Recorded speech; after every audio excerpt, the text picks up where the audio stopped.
এমন নারী বিয়ে করো যে তোমার সাথে পান্তা ভাত শেয়ার করতে পারবে, কাঁচামরিচ অর্ধেক অর্ধেক খাবে। কথা বলেন না ঠিক কিনা? এমন নারীকে শাদী করো যে তোমার দুঃখে দুঃখী হবে, তোমার সুখে সুখী হবে। যুবক, যৌতুক নিবে? এই কথা বলো, যৌতুক নিবে? হাত তুলে ওয়াদা করো, যৌতুক নিবে? আল্লাহ কবুল করো, কামিল করো। তোমরা মসজিদের ভিতরে হাত তুলেছ, খবরদার। সারা বছর আম কাঁঠাল খুঁজবে? খুঁজবে? কুরবানির গরু, আকিকার গরু?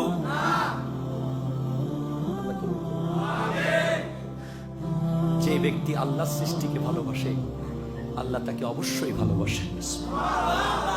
তোমার মাকে বলে দেবে, মা আপনার মেয়ে তো আরেক ঘরে দিয়েছেন।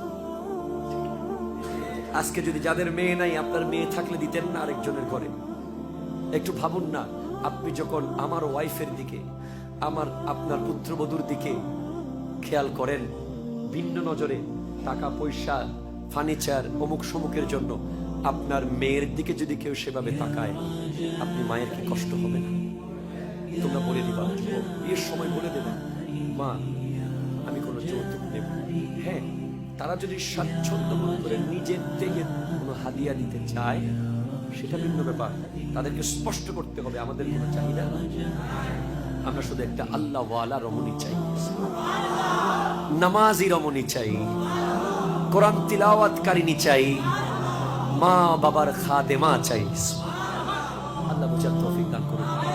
নদীর পারে পারে গিয়ে দেখে এক ব্যক্তি এসে বলে,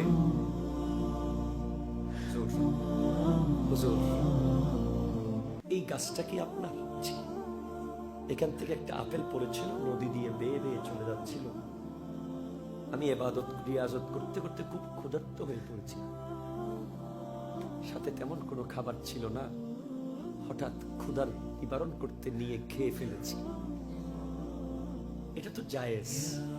কি হয়েছে? তো বলে, জায়েজ হলেও যারা জায়েজ জিনিস খাওয়ার পরেও চিন্তা করে, তারা আল্লাহর বলি।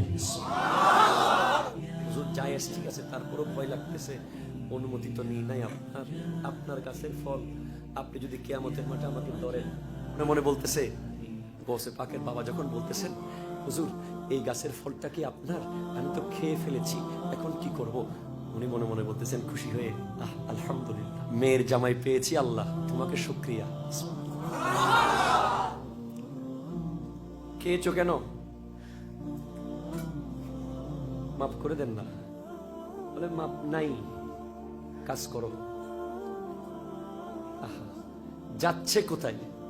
গেছেন কোথায়? আটকে গেছেন কোথায়? ঠিক কিনা? বিয়ে শাদী করার নিয়তে বের হন নাই, বের হয়েছেন ইবাদত রিয়াজত করার জন্য।